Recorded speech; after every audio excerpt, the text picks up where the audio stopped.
buenos días. Soy Gonzalo Cañete y voy a hacer un breve comentario sobre las últimas medidas que se han tomado respecto al sector bancario español, así como los anuncios que se han hecho en el contexto de la economía internacional sobre el FMI, los ajustes que ha hecho, los recortes que ha hecho sobre las cifras que estaban calculadas o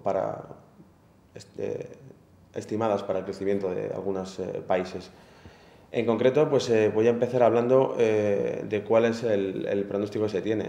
El día 24 ha sido cuando el BCE, el Banco Central Europeo, ha afirmado su compromiso de que si las cifras de inflación en Europa se incrementasen, sigue dispuesto a subir los tipos de interés como ha hecho en otras ocasiones. Y la medida pues, es una amenaza para muchas economías periféricas con cifras de paro bastante altas, porque podría repercutir muy negativamente en la ya castigada actividad económica de algunos países. En concreto, he destacado una serie de notas que voy a comentar sobre, por ejemplo, que la inflación europea está llegando al tope del 2% y que, ¿por qué puede ser?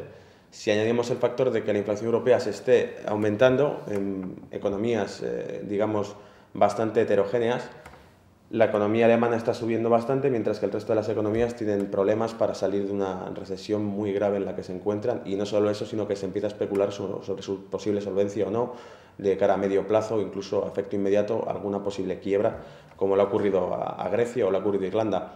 Si juntamos el crecimiento del 3,6% del Producto Interior Bruto que ha tenido Alemania en el año 2010 con cifras a nivel europeo de incremento de la inflación, es el argumento perfecto para que el BCE tome las medidas de subir los tipos de interés. ¿Qué repercusión tiene una subida de los tipos de interés? Subir los tipos de interés significa incrementar el precio del dinero, encarecer el dinero, que es la materia prima de prácticamente todo lo que utilizamos. Cualquiera tiene algún tipo de vínculo con cualquier banco. Si sube el precio del dinero, suben los tipos de interés, nos encarecen los costes a todos. La subida de las cuotas hipotecarias, lo cual hace que disminuya aún más el consumo. Si aumentan los costes financieros para las empresas, aumenta el paro. Si aumentan los costes financieros para las familias, disminuye su consumo. Desde luego no es ninguna medida que vaya a estimular la economía. Y por otro lado, la disminución del consumo está señalada también ya por una política fiscal, como dije en la otra intervención, contractiva. El aumento, por ejemplo, del IVA encarece al fin y al cabo el precio final de los bienes, lo cual desincentiva su consumo. ¿Cuál puede ser el agravamiento de esta situación? Pues que anteriormente, en 2007 o 2008, el BCE ya anunció subidas de tipos de interés y en aquella época pues, repercutían negativamente, pero no existían las tasas que hay ahora de paro, ni tampoco la actividad económica era la que está siendo ahora, mucho más fría que entonces. Y siguiendo por esa línea, pues los ajustes que ha presentado el FMI sobre el crecimiento del Producto Interior Bruto de Estados Unidos, se ha salvado un poco las cifras que se tenían estimuladas, calculadas del crecimiento de Estados Unidos por el plan de ajuste fiscal que presentó a finales del año 2010, lo cual ha hecho pues, que bueno, el recorte haya sido menor en el caso de Estados Unidos. Sin embargo, para el año 2012 sí sufrirá algún recorte, y eso que decir ahora lo que va a ocurrir en 2012 es aventurarse bastante. Pero para el año 2012 sí que tiene algún recorte de la estimación que ha realizado Estados Unidos conforme a la que ha realizado el FMI. La razón es que para el 2012 Estados Unidos retirará ciertas ayudas de estímulo, la segunda oleada de ayudas de estímulo que había puesto en su economía.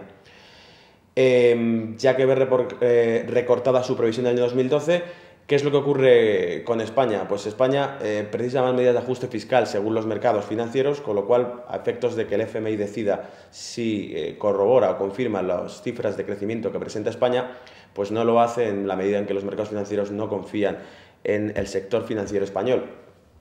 Voy a señalar también los riesgos latentes que, en mi opinión, existen a corto plazo, digamos, en la economía actual, en la economía mundial. Primero, el riesgo de contagio hacia Francia o hacia Reino Unido de las economías periféricas. Si hubiese algún tipo de riesgo en el sector financiero, pongamos español, el contagio que habría hacia Francia o hacia Inglaterra sería notable. Alemania se salvaría de eso porque, a pesar de estar contagiada, sí presenta unas cifras mucho más limpias. Luego incluso voy a hacer un repaso de los principales puntos que toma la economía alemana para ser mucho más sólida que el resto de las economías europeas. En este caso, lo que digo no es simplemente una interpretación, sino que por ahí irían los tiros cuando Moody's, por ejemplo, anunció una rebaja del rating financiero de Francia y de Reino Unido en mayo del año 2010, cuando la economía española empezó a desplomarse y existían rumores de quiebra del Estado español en ese mismo verano, junio del 2010, con las caídas que vimos en el IBEX de un 8% en un solo día, etc. Sobrecalentamiento de las economías emergentes. Si bien es cierto que el FMI también hace 2 meses destacó que el Producto Interior Bruto se había salvado, es decir, habían mejores cifras del crecimiento del Producto Interior Bruto del año 2010 porque las economías emergentes habían presentado un tirón y una autonomía que hasta ahora no se conocían. Es decir, si bien Occidente está con una economía maltrecha y luchando por reflotarla, vemos que países como Brasil o países como Asia, todas las potencias asiáticas, China, Taiwán y demás, están presentando cifras de crecimiento bastante más fuertes que el resto de los países occidentales. Conclusión, Producto Interior Bruto se incrementa gracias al arranque y la autonomía que están demostrando tener estas economías emergentes. ¿Qué pasaría si se sobrecalentasen esas economías emergentes? Las cifras de crecimiento que están teniendo podrían dar crecimiento también del nivel de precios, tasas de inflación. El ajuste, si siguiese la misma política que sigue Occidente, sería aumentar los tipos de interés, encarecer directamente el tipo de interés, se traduciría en un enfriamiento de su economía para contener las tasas de inflación. Eso llevaría, pues, el recalentamiento, llevaría a el enfriamiento de su ciclo económico, el tratar de controlar ese crecimiento económico desmesurado que tienen, lo cual frenaría el Producto Interior Bruto mundial.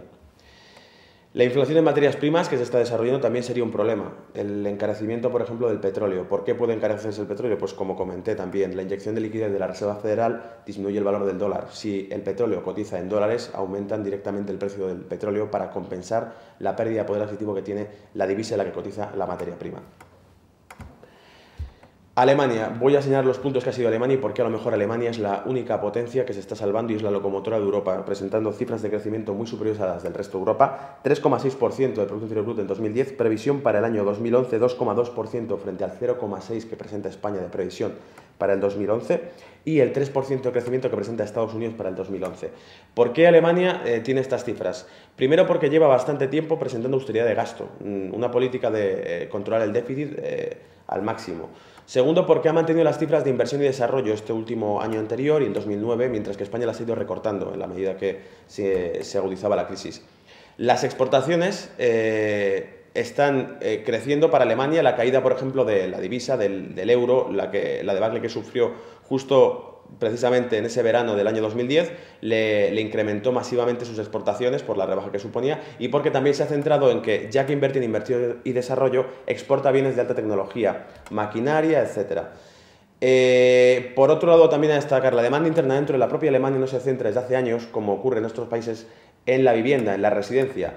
Eso lleva a que una crisis en el sector inmobiliario, que es lo que se inició, el origen de la actual crisis económica, no le afectó tanto a Alemania, porque Alemania, su demanda interna, había dejado de invertir en vivienda y empezaba a invertir en otro tipo de bienes de capital. En ese caso, pues la caída de los bienes inmuebles no le afectó en ese sentido. Respecto a eso, vamos a hablar un poco de la situación española y de las últimas noticias que hay sobre las cajas de ahorros, la inyección de 20.000 millones, hasta qué punto esas medidas pueden ayudar o no a lo que está ocurriendo. El Fondo de Reestructuración Bancaria, junio del año 2010. Primer paso que da el gobierno español para dar una mayor confianza a los mercados financieros y a la economía española. ¿Qué es esto? Reestructuración del sector financiero español. Valores de los activos de los bancos y de las cajas de ahorros. Esa es la gran cuestión que están planteando los mercados financieros. ¿Qué solvencia tienen las cajas de ahorros y los bancos en España? ¿De dónde viene el problema? Según el gobierno citado directamente, hay que mejorar la estructura de capital de las cajas de ahorros. Eso quiere decir una reestructuración del sector financiero y muy concretamente señalando las cajas de ahorros. Yo lo que creo es que este tipo de medidas lo que llevan es que las cajas de ahorros tengan que consolidarse, unificarse para presentar mayor solidez. Unificarse significa que posiblemente tengan que tomar la estructura de un banco y dejen de ser cajas de ahorros como tal se conocían hasta ahora. Consolidar las cajas de ahorros en algo más parecido a bancos también significa mayor confianza que pueden tener porque los mercados financieros puede que no entiendan el concepto de entidad financiera de caja de ahorro que hay en España. ¿Bastarían con los 20.000 millones que propone el gobierno de ayuda? Es una nacionalización de las cajas de ahorros, pero yo creo que lo que persiguen es que eso sea un estímulo y que la solución que se proponga después, a posteriori, sea que las cajas de ahorros puedan acceder a medios de financiación como existen, por ejemplo, para los bancos del mercado interbancario, de manera que si el BCE metiese más liquidez en el mercado interbancario, las cajas de ahorros también pudiesen beneficiarse de ese aumento de la liquidez en el mercado interbancario. ¿Qué es lo que ocurre ahora? El problema que tienen tanto cajas de ahorros como bancos en España, voy a sintetizarlo porque es lo mismo que comenté en el vídeo anterior. El aumento de las cifras de paro conlleva que la gente cada vez pueda pagar menos las cuotas hipotecarias, con lo cual los bancos, desde el año 2008 sobre todo, han empezado a quedarse con bienes de vivienda. Los bienes inmuebles que están quedándose en los bancos no son una liquidez absoluta. Cuando llegan los tambores de guerra de posibles quiebras de bancos o posibles quiebras del sector financiero español, lo primero que van a hacer los bancos es tratar de recurrir a demostrar su liquidez. El Banco de España va a exigir en el año 2011 que presenten cuántos activos inmuebles tienen. Para ello tratarán de convertirlos en dinero, de manera que puedan respaldar toda su solvencia con ese dinero que han convertido. Convertir la vivienda en dinero, es decir, sacarlo a mercado, se traduce por un aumento de la oferta en el mercado, lo cual disminuiría el precio de la propia vivienda, cosa que raras veces ocurre, y esto, si disminuye el precio de la propia vivienda, que son las garantías bancarias que tienen los bancos ahora mismo, más de 600.000 bienes inmuebles en stock de banca, disminuir ese precio disminuye también la propia garantía que está dando el banco, con lo cual presenta un problema a corto plazo. ¿Cuál es la cuestión en definitiva? Pues a nivel español el sector financiero se está enfrentando a que traten de subir los tipos de interés en Europa, encarecer los costes financieros aquí, aumentar los ingresos del sector financiero por esa vía y que, por supuesto, los países periféricos sean los que peor trago pasen. No ayudarán las cifras de paro, no mejorarán ni reestimularán la economía y las medidas que deberían encaminarse sería a que, digamos que esto que estamos pasando ahora mismo en todo el sector financiero empieza a canalizarse hacia que los agentes económicos de la economía real, las familias, las empresas, la gente que trabaje, empiece a tener obtención de liquidez, empiece a llegarle crédito para que se pueda reestimular el consumo y no justo lo que se está haciendo hasta ahora. Aumento de la presión fiscal, disminución del consumo, tanto por una vía tipo de encarecimiento de los costes financieros como por la vía de encarecimiento de los impuestos. Las rebajas fiscales y el aumento de liquidez a los agentes económicos de la economía más real, más cotidiana, del día a día es lo único que podría reestimular la economía. Todo lo demás lo único que está haciendo es ser una piedra en el camino de, digamos, salir del túnel de la crisis económica empezada en el año 2007-2008. Eso es todo.